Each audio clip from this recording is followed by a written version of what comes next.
नासमझ देवरों से भरे ससुराल में आई समझदार बहू। सुबह सुबह ऑफिस जाने के लिए तैयार विनय अपने पापा नरेंद्र के साथ डाइनिंग हॉल में बैठा बटर टोस्ट का नाश्ता कर रहा था। तभी कॉलेज जाने के लिए तैयार उसके छोटे भाई निखिल, आकाश, राहुल, विनी, अर्जुन और दीपक किचन से sprouts, boiled eggs, banana shake, upma, pizza और बर्गर लिए वहां आते हैं। और भैया आप ये कैसे नाश्ता कर रहे हो? देखो नाश्ता ऐसे नहीं किया जाता। निखिल हवा में चना उछालता है और खाने की कोशिश करता है, लेकिन चना जमीन पर गिर जाता है। तू हट, तुझे भी नहीं आता, देख कैसे खाया जाता है। आकाश राहुल के मुंह में निशाना लगाकर चना फेंकता है, लेकिन उसका निशाना भी चूक जाता है। अरे तुम्हें कुछ नहीं आता, हटो अब मैं दिखाता हूँ। विनी अर्जुन के मुंह में पिज्जा स्लाइस फेंक कर मारता है और अर्जुन दीपक के ऊपर बनाना शेक उड़ेल देता है। देखते ही देखते फूड फाइट शुरू हो जाती है और उन सब के कपड़े खराब हो जाते हैं। पूरा नाश्ता फर्श में और फैल जाता है। अरे ये तुम क्या कर रहे हो? तुम्हारे कपड़े गंदे हो गए और पूरा हॉल गंदा हो गया है। साफ तुम ही करोगे और तुम्हें कॉलेज भी जाना है। फूड फाइट के बीच उनकी पड़ोसन पुनिया वहां आती है। तभी विनी राहुल के मुंह पर पिज्जा स्लाइस फेंकता है और राहुल नीचे झुक जाता है। वो पिज्जा स्लाइस सीधा पुनिया के मुंह पर जाकर लगता है। कुछ भी कहो, बच्चे पिज्जा बहुत अच्छा बनाते हैं। पुनिया के मुंह में पिज्जा स्लाइस देखकर नरेंद्र, बहन जी, अपने बच्चों की तरफ से मैं आपसे माफी मांगता हूँ। आप तो जानती ही हो कि मेरे बच्चे कितने नासमझ हैं। हाँ जानती हूँ, इसलिए तो मैं इनकी हरकतों का बुरा नहीं मानती। अरे बिन माँ के पले बड़े हैं तो इन्हें दुनियादारी का कुछ पता नहीं है। भाई साहब, अपने बड़े बेटे की शादी क्यों नहीं कर देते हो? बहू आएगी तो वो उन्हें समझाएगी। आपका बड़ा बेटा ही है अपने भाइयों से सबसे समझदार। मैंने नाश्ता कर लिया है, मैं जा रहा हूँ, ऑफिस के लिए देर हो रही है। सैंडविच खाता हुआ विनय वहां से उठकर ऑफिस के लिए निकल जाता है। देखा बहन जी, मेरा बड़ा बेटा शादी की बात सुनकर ऐसे भागता है जैसे उसका दिल निकालकर बेचने की बात चल रही हो। अरे आप उसे छोड़िए ना बहन जी, आप ये बताइए कि आप यहाँ किस काम से आई हो? पुनिया अपने साथ लाई हुई टिफिन खोलकर उसके अंदर रखे आलू के पराठे नरेंद्र को दिखाती है और आज मेरी बहू ने नाश्ते में आलू के पराठे बनाए हैं, वो वही लेकर आई हूँ, सोचा बच्चे खा लेंगे। अच्छा ठीक है। पराठे देकर पुनिया अपने घर चली जाती है और इधर ऑफिस से बंक मारकर विनय अपनी प्रेमिका मीरा से मिलने रेस्टोरेंट में पहुंच जाता है। वो दोनों टेबल पर बैठे कॉफी पीते हुए आपस में बातें कर रही थी। आखिर कब तक हम छुप छुप कर इस तरह मिलते रहेंगे? मुझे डर है कि अगर किसी दिन घर वालों को पता चल गया तो न जाने क्या होगा। तभी वहाँ वेटर नेहा आती है और कप केक टेबल पर रखती है। जब तुम दोनों को इतना ही डर है पकड़े जाने का तो शादी कर लो, दुनियादारी का डर ही खत्म। इतना बोलकर नेहा वहाँ से दूसरे टेबल पर चली जाती है। आइडिया तो बहुत अच्छा है, बताओ कब कर रहे हो शादी? मैं तुमसे शादी करना तो चाहता हूँ, लेकिन तुम्हें पता तो है कि मेरे 6 भाई हैं और पापा। हाँ जानती हूँ, तो इसमें बुराई क्या है? अरे तुम मेरे भाइयों के बारे में अच्छी तरह से जानती नहीं हो। तुम्हें जानकर मैंने अंदाजा लगा लिया है कि तुम्हारे भाई भी तुम्हारी तरह स्वीट, केयरिंग और मैच्योर होंगे। तुम जैसे सोच रही हो मेरे भाई वैसे बिल्कुल नहीं है। मुझे तुम्हारा कोई भी बहाना नहीं सुना, बताओ मुझसे शादी करोगे या नहीं? ठीक है, अगर तुम्हारी इच्छा यही है तो मैं भी तैयार हूँ। वो दोनों कुछ देर तक रेस्टोरेंट में क्वालिटी टाइम स्पेंड करते हैं और फिर अपने अपने घर लौट जाते हैं। विनय के पापा तो उसकी शादी करवाना ही चाहते थे। मीरा भी अपने घर वालों को मना लेती है। धूम धड़ाके से विनय बारात लेकर मीरा के घर पहुंचता है। मंडप में सभी रस्में हो जाने के बाद दूल्हा दुल्हन मीरा और विनय साथ फेरे ले रहे होते हैं और विनय के सभी भाई उन दोनों पर मस्ती भरे अंदाज में फूल बरसाते हैं। मेरे 6 देवर कितने क्यूट हैं, एकदम छोटे बच्चों जैसे। सोचती हुई मीरा विनय के साथ 7 फेरे लेती है और उसके साथ विदा होकर अपने ससुराल पहुंच जाती है, जहां पहले से ही उसके सभी घरवाले और पड़ोसने सीमा और पुनिया उसके गृह प्रवेश की तैयारी कर चुके थे। दहलीज पर विनय के साथ खड़ी मीरा से पुनिया दहलीज पर रखे चावल के कलश की तरफ इशारा करके, बहू ये कलश गिराकर गृह प्रवेश करो। भाभी जी, कलश गिराकर गृह प्रवेश क्यों करेंगी? अरे ना समझ, नई बहू पहली बार घर में कलश गिराकर ही गृह प्रवेश करती है। अच्छा। अरे तुम इस बेवकूफ को क्या दुनियादारी समझा रही हो? ये पड़ोस ने मेरे देवर के बारे में कैसी कैसी बातें कर रही हैं। मीरा सोच ही रही थी कि तभी उसका सबसे छोटा देवर दीपक उसके पास आता है और एक आर्टिफिशियल गुलाब उसकी तरफ बढ़ाता है। वेलकम होम भाभी जी, ये लो आपके लिए मेरी तरफ से ये गुलाब। मीरा दीपक से गुलाब ले लेती है। थैंक यू मेरे प्यारे देवर जी। अरे भाभी जी, आप सुंदर तो देखो, खुशबू कैसी है, अच्छी है या नहीं? मीरा जैसे ही फूल अपने चेहरे के पास ले आती है वैसे ही उसमें से पानी की धार निकलती है और उसके चेहरे पर पड़ती है और मीरा एकदम से चौंक जाती है। ये क्या था? मीरा के सभी देवर एक साथ जोर जोर से हंसने लगते हैं।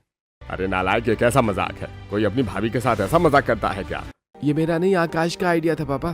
बहू, तुम अपने देवरों की हरकतों तो समझ ही गई होगी। तुम्हारे देवर कितने नासमझ हैं। तुम समझदार हो, अब तुम्हें ही इन्हें संभालना है। भाई साहब, जब आप अपने बेवकूफ बच्चों को समझदार नहीं बना पाए तो नई बहू से क्या उम्मीद करते हो? मुझे तो नहीं लगता कि आपके बेटे समझेंगे। वो तो पागल और बेवकूफ हैं। अरे तुम्हें क्या लेना देना है? नरेंद्र भाई साहब के बच्चे कैसे भी हो, तुम यहाँ बहू का गृह प्रवेश करवाने आई थी। अब करवा दिया ना तो अपने घर जाओ। हाँ हाँ, जा रही हूँ। तुनक कर सीमा वहां से चली जाती है। सीमा के जाने के बाद पूनिया मीरा के पास आती है और उसके दोनों हाथ पकड़कर, बहू, मैं अब जा रही हूँ। देख, तेरे देवर बेवकूफ और पागल नहीं, बस थोड़े ना समझ है। बिन माँ के बच्चे हैं ना, तो तुझे ही अभी नहीं समझना है और दुनियादारी के बारे में बताना है। मीरा को समझाकर पुनिया भी अपने घर चली जाती है। बहू, अब तुमने अपने नासमझ देवरों के बारे में जान ही लिया है, तो अब आराम कर लो। बाकी घर की सारी जिम्मेदारियां मैं तुम्हें कल समझा दूंगा। तब विनय मीरा को अपने कमरे में ले जाता है। कमरे में पहुंचते ही, तुमने मुझसे ये बात क्यों छुपाई? कौन सी बात? यही कि 6 भाई ना समझ, बेवकूफ या पागल जो भी हैं। देखो, मेरे भाई ना पागल है ना बेवकूफ है, वो बस नासमझ है। और मैंने तुम्हें बताने की कोशिश की थी, तुमने ही मेरी बात नहीं सुनी। मैं तो फंस गई हूँ। मैंने सोचा था कि मेरे सभी देवर समझदार होंगे, लेकिन ये तो ना समझ है। देखो, तुम ऐसा समझ लो कि तुम्हारे साथ छोटे बच्चे हैं, नासमझ है, और तुम्हें एक माँ की तरह उनकी देखभाल करनी है और उन्हें आज की दुनिया के हिसाब से ढालना है। और मुझे पूरा यकीन है तुम पर, तुम ये कर लोगी। तुम समझदार हो बहुत।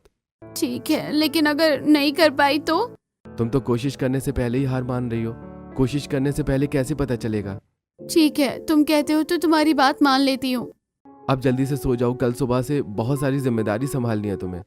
मीरा लहंगा चेंज करके नाइट ड्रेस पहनकर सो जाती है और अगली सुबह उठकर नहा धोकर नई साड़ी पहने और सुहागन का श्रृंगार किए जैसे ही वो किचन में जाती है तो देखती है कि उसके सभी 6 देवर कॉलेज के लिए तैयार वहां पहले से ही मौजूद हैं और उन्होंने सैंडविच, फ्रेंच फ्राइज, समोसे, कचौड़ी, मंचूरियन और चाय बना ली है। अर्जुन जैसे ही मीरा को देखता है उसकी तरफ सैंडविच बढ़ा देता है और, भाभी जी, ये सैंडविच टेस्ट करके बताओ ना, अच्छा बना है या नहीं?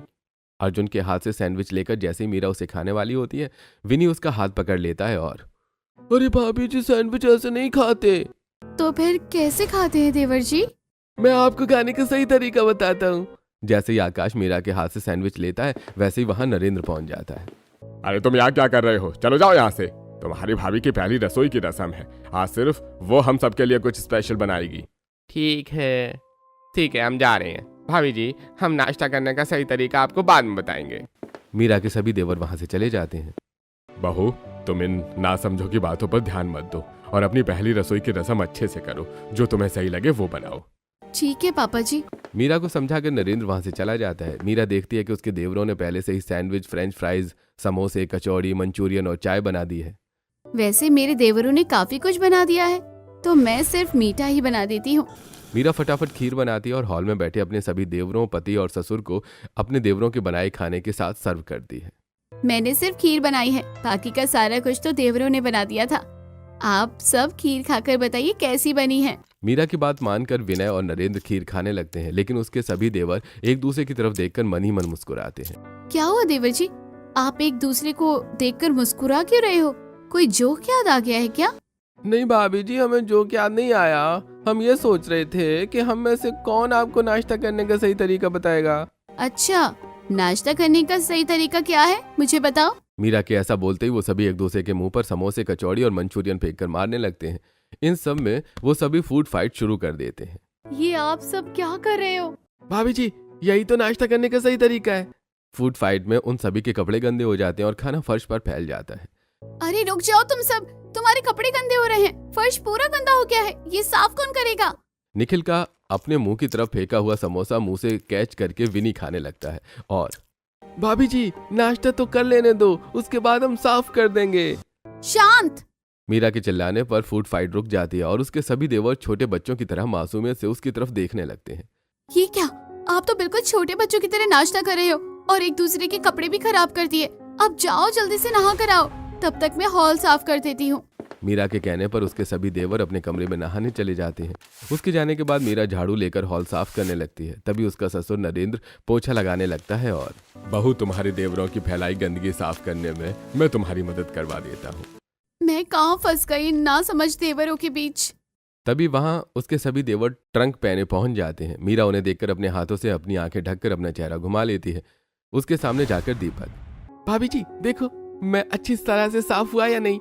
अपने बालों में हाथ फेरता हुआ विनी, भाभी जी देखो मेरे बालों में तो कुछ नहीं लगा है ना। मीरा जिस तरफ भी अपना चेहरा घुमाती उसी तरफ नासमझी में उसके सभी देवर पहुंच जाते। मेरी पीठ पर देखकर बताइए साबुन तो नहीं लगा है ना। अरे देवर जी, आप सब पूरे कपड़े क्यों नहीं पहने हो? जाओ अंदर और कपड़े पहन कर आओ। भाभी जी हमने कपड़े पहने तो हैं, देखो देखो देखो। अरे ना समझो, तुम अपनी भाभी के सामने खड़े हो, इस हालत में अपनी भाभी के सामने नहीं आते। जाओ पूरे कपड़े पहन कर आओ। बहू तुम्हें देखकर शर्म आ रही है।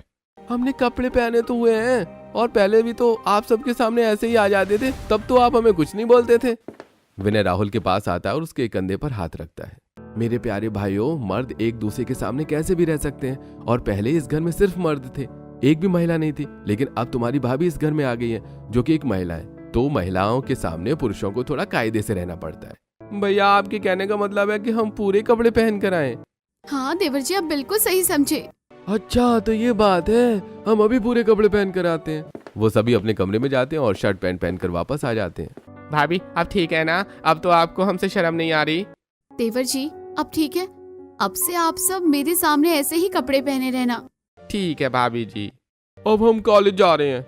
मीरा के सभी देवर कॉलेज के लिए निकल जाते हैं। बहू तुमने अभी जिस समझदारी से अपने नासमझ देवरों की नादानी को नजरअंदाज किया है, आगे भी करते रहना और उन्हें माफ करती रहना और उन्हें समझदार बनाती रहना। मैं कोशिश करूंगी अपने नासमझ देवरों को समझदार बनाने की। इतना बोलकर मीरा झाड़ू रखकर अपने देवरों के कमरे में जाती है, जो कि बहुत बड़ा था। कमरे में 6 बेड थे, 6 अलमारियां और इतने ही बुक शेल्फ थे। बेड पर पड़े गंदे कपड़े और अस्त व्यस्त किताबें देखकर मेरे देवरों ने तो छोटे बच्चों की तरह पूरा कमरा अस्त व्यस्त कर रखा है। मीरा बोलती हुई कपड़े समेट के उन्हें अलमारी में और किताबें बुक शेल्फ में रखकर गंदे कपड़े बाथरूम में रखी वॉशिंग मशीन में डालकर साफ कर देती है। मीरा का पूरा दिन अपने देवरों के कपड़े और कमरे की सफाई में नहीं निकल जाता है। अगले दिन मीरा जैसे ही किचन में पहुंचती है, वैसे ही उसके सभी देवर शर्ट पैंट पहने वहां आते हैं। और भाभी जी देखो हमने कपड़े ढंग से तो पहने हुए हैं ना। वाह देवर जी, आप सब तो एकदम हीरो लग रहे हो। भाभी जी अब से हम सब ऐसे ही कपड़ों में आपके सामने आएंगे। सिर्फ मेरे सामने नहीं, बल्कि सबके सामने ऐसे ही कपड़ों में जाना। हाँ भाभी जी अब ऐसे ही करेंगे। भाभी जी जल्दी से नाश्ता बनाओ ना, हमें बहुत भूख लगी, हमें कॉलेज भी जाना है। नहीं, आज कॉलेज कोई नहीं जा रहा। आज आप सब मेरे साथ पिकनिक पर चलोगे। वाह भाभी जी, पिकनिक! बहुत दिनों बाद हम पिकनिक पर जाएंगे। और आज आप सबको नाश्ता वहीं मिलेगा। मीरा सैंडविच, नमकीन, वेजिटेबल रोल और मैक्रोनी बनाकर अपने साथ पिकनिक पर ले जाती है। माउंटेन्स के बीच पिकनिक पर उसके साथ उसके सभी देवरों के साथ पति और ससुर भी गए हुए थे। भाभी जी हमें बहुत भूख लगी है, अब तो कुछ खाने को दो ना। मीरा एक चादर बिछाती है और अपने सभी देवरों को उस पर बिठाकर उन्हें सैंडविच, नमकीन और सलोनी देती है। और आदत से मजबूर खाते हुए वो फूड फाइट शुरू कर देते हैं। देखते ही देखते सभी सैंडविच, सारा नमकीन और सलोनी खत्म हो जाते हैं। भाभी जी सब खत्म हो गया, अब हम क्या खाएंगे? देवर जी, मैंने थोड़ी ना कहा था कि आप खाने के साथ फूड फाइट करो। मैंने तो खाने के लिए ही दिया था। भाभी जी प्लीज कुछ करो ना, हमें बहुत भूख लगी है। अच्छा ठीक है, आप सब मेरे हिस्से का खा लो। फिर आप क्या खाओगे? आप तो भूखी रह जाओगी। देवर जी, ये बात छोटे बच्चों की तरह ना समझी से फूड वेस्ट करते समय सोचनी चाहिए थी ना। बोलती हुई मीरा अपने हिस्से के सैंडविच, सलोनी और नमकीन देती है। भाभी जी हम सब साथ में खाते हैं ना, ऐसे में आप भी भूखी नहीं रहोगी। ठीक है देवर जी, लेकिन अगली बार ध्यान से रखना कि खाना शांति से खाना, और खाना वेस्ट करना अच्छी बात नहीं होती है। तब विनय और नरेंद्र अपना हिस्सा उन सबके साथ शेयर करते हैं। भाभी जी अब से हम कभी भी बच्चों की तरफ फूड वेस्ट नहीं करेंगे।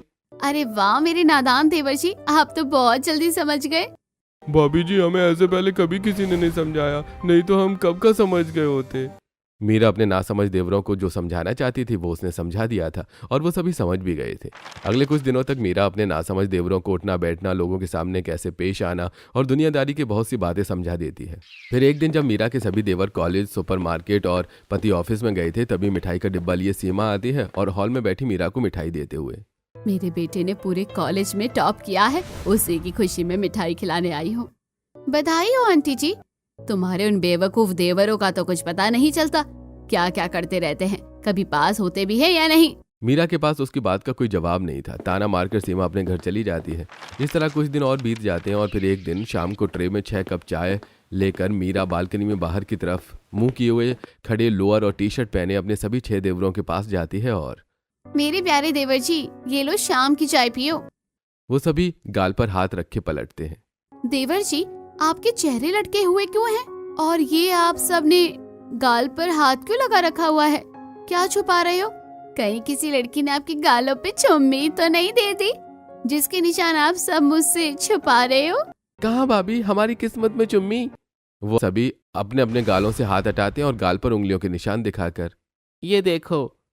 ये क्या उंगलियों के निशान? मतलब किसी ने आप सबको थप्पड़ मारा? हम सभी भाई अपनी अपनी क्लासमेट से प्यार करते हैं और आज उन्हें आई लव यू कह दिया तो उन्होंने हमें थप्पड़ मार दिया। आप बताओ, हमने सिर्फ उन्हें आई लव यू ही तो बोला था, इसमें इतना भड़कने की कौन सी बात थी?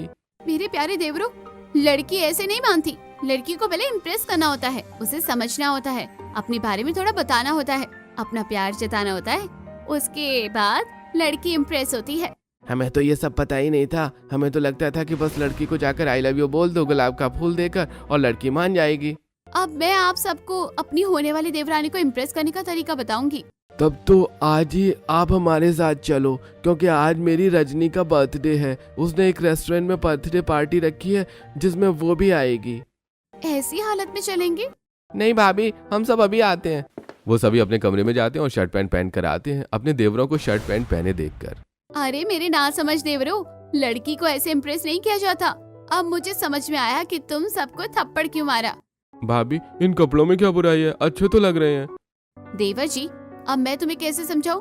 तुम सभी पहले तो मेरे साथ मॉल चलो, मैं तुम्हें स्टाइलिश बनाती हूँ। मीरा अपने सभी देवरों को मॉल लेकर जाती है। वो वहाँ उनके लिए formal shoes, black trouser, white shirt, black pant, watch और बो टाई खरीदती है। मीरा के सभी देवर जैसे ही उसके खरीदे हुए कपड़े पहनकर उसके सामने आते हैं। वाह मेरे देवर जी, अब लग रहे हो एकदम स्टाइलिश जेंटलमैन। अब तुम्हें कोई भी लड़की मना नहीं कर सकती। मीरा के सभी देवर उसे उस रेस्टोरेंट के सामने ले जाते हैं जहाँ रजनी ने अपनी बर्थडे पार्टी रखी थी। देवर जी, आप सब यहीं रुको, मैं कुछ गिफ्ट लेकर आती हूँ। मीरा के वहां से जाते ही एक पैर घुटने से मोड़कर लोअर के अंदर छुपाए अपाहिज होने का नाटक कर रहा भिखारी लंगड़ाता आनंद उसके पास आता है और भैया देखो ना, मैं बहुत लाचार हूँ।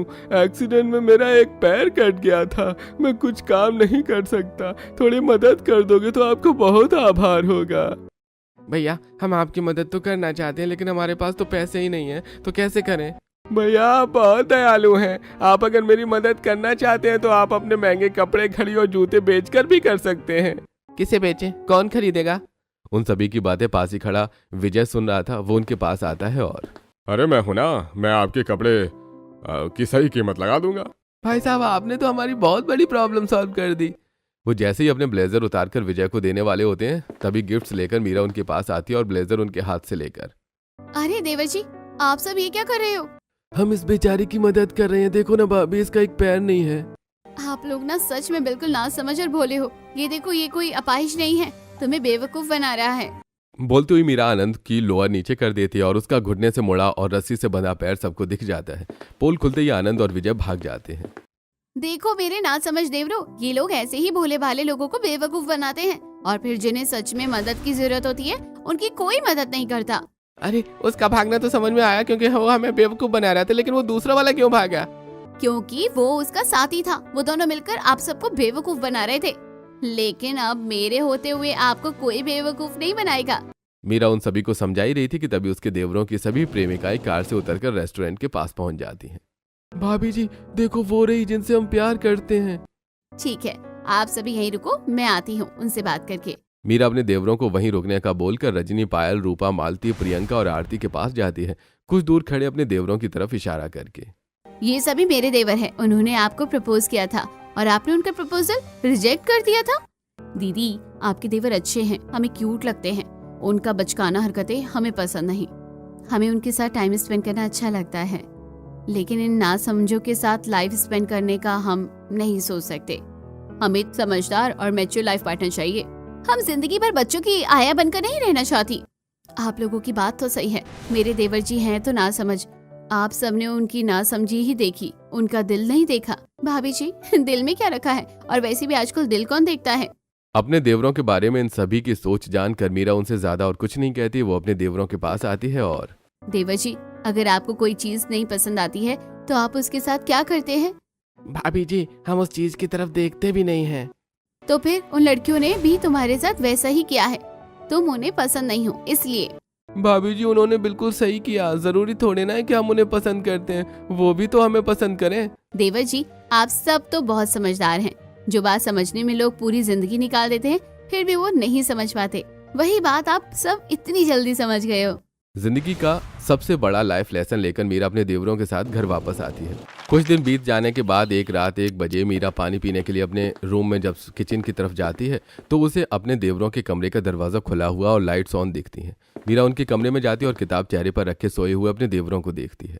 मेरे प्यारे देवर जी इतनी पढ़ाई किस लिए कर रहे हो, क्या हासिल करना चाहते हो? वो सभी सिर्फ आंख बंद किए हुए लेटे थे। भाभी जी हमारी नासमझी की उम्र में ही हमारी मम्मी गुजर गई, फिर हम उनके बिना पले बड़े। पापा काम की वजह से हम पर ध्यान नहीं दे पाए, जिस वजह से हम दुनियादारी की बातें नहीं सीख पाए और दुनिया वालों की नज़रों में नासमझ ही बने रहे।